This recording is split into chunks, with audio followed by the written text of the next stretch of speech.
ಜಾತೀಯತೆಯ ಅಂಧಕಾರದಲ್ಲಿ ಮುಳುಗಿ ತಾರತಮ್ಯದ ಬೇಗೆಯಲ್ಲಿ ಬೆಂದು ನಶಿಸಿ ಹೋಗುತ್ತಿರುವ ಸಮಾಜಕ್ಕೆ ಜಾತಿ ನಿರಪೇಕ್ಷತೆಯಿಂದ ದಾನ ಧರ್ಮಗಳನ್ನು ಮಾಡಿ ನೊಂದ ಜೀವಗಳಿಗೆ ಆಸರಿಯಾದ ಅಪರೂಪದ ವ್ಯಕ್ತಿ ದಿನೇಶ್ ರೆಡ್ಡಿ ಎಂದು ಕರ್ನಾಟಕ ರಿಪಬ್ಲಿಕ್ ಸಂಘಟನೆಯ ರಾಜ್ಯ ಪ್ರಧಾನ ಕಾರ್ಯದರ್ಶಿ ಚಿಂಟು ರಾಮಚಂದ್ರ ತಿಳಿಸಿದರು.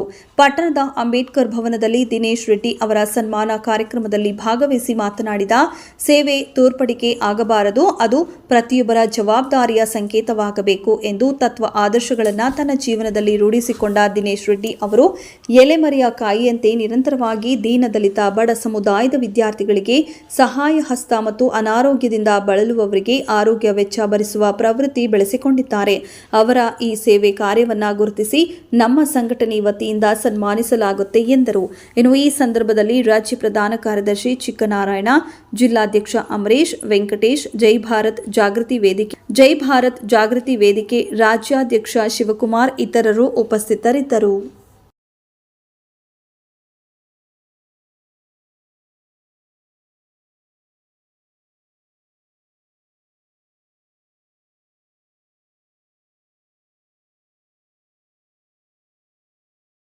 ಸನ್ಮಾನ ಕಾರ್ಯಕ್ರಮಕ್ಕೆ ರಾಜ್ಯ ಪ್ರಧಾನ ಕಾರ್ಯದರ್ಶಿ ಆದಂಥ ಜಿ ಚಿಕ್ಕನಣ್ಣ ಬಂದಿದ್ದಾರೆ. ಅವ್ರಿಗೂ ಸ್ವಾಗತವನ್ನು ಹೇಳ್ತಾ ಇದ್ದೇನೆ.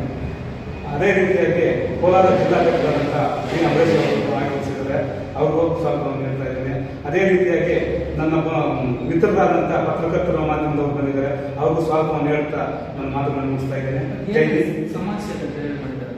ನನ್ನ ಹೆಸರು ಜಿ ರಾಮಚಂದ್ರ ಚಿಂಟು, ಕರ್ನಾಟಕ ರಿಪಬ್ಲಿಕನ್ ಸೇನಾ ಸಂಘಟನೆಯ ರಾಜ್ಯ ಪ್ರಧಾನ ಕಾರ್ಯದರ್ಶಿ ಯೋಗ. ಈ ಸನ್ಮಾನದ ಕಾರ್ಯಕ್ರಮದ ಹಿನ್ನೆಲೆ ಏನಪ್ಪ ಅಂತಂದರೆ, ದಿನೇಶ್ ರೆಡ್ಡಿ,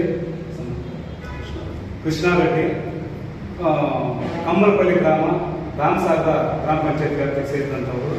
ಇವರು ಯಾಕಪ್ಪ ಇವ್ರಿಗೆ ನಾವು ಸನ್ಮಾನ ಮಾಡ್ತಾ ಇದ್ದೀವಿ ಅಂತಂದರೆ, ಅವ್ರ ಸಮಾಜ ಸೇವೆಯನ್ನು ಗುರುತಿಸಿ ನಮ್ಮ ಸಂಘಟನೆಯ ವತಿಯಿಂದ ಅವ್ರಿಗೆ ಒಂದು ಸನ್ಮಾನ ಮಾಡಬೇಕಂತೇಳಿ ನಾನು ನಿರ್ಣಯ ತಗೊಂಡಿದ್ದೆ. ಹಾಗಾಗಿ ಅವ್ರಿಗೆ ಸನ್ಮಾನವನ್ನು ಮಾಡಿ ಅವ್ರಿಗೆ ಅವರು ಸೇವೆ ಮಾಡೋದಕ್ಕೆ ಇನ್ನೂ ಹೆಚ್ಚಿನ ರೀತಿಯಲ್ಲಿ ಇದಾಗಲಿ ಅಂತ ಹೇಳ್ಬಿಟ್ಟು ಬುದ್ಧ ಬಸವ ಅಂಬೇಡ್ಕರ್ ಅವರು ಆಶಯ ಇಲ್ಲ ಅಂತ ಹೇಳ್ಬಿಟ್ಟು ಈ ಸಂದರ್ಭದಲ್ಲಿ ಹೇಳ್ತಾ ನಾನು ಈ ಮಾತನ್ನು ಮುಗಿಸ್ತಾ ಇದ್ದೀನಿ. ಜೈ ಭೀಮ್, ಜೈ ಕರ್ನಾಟಕ.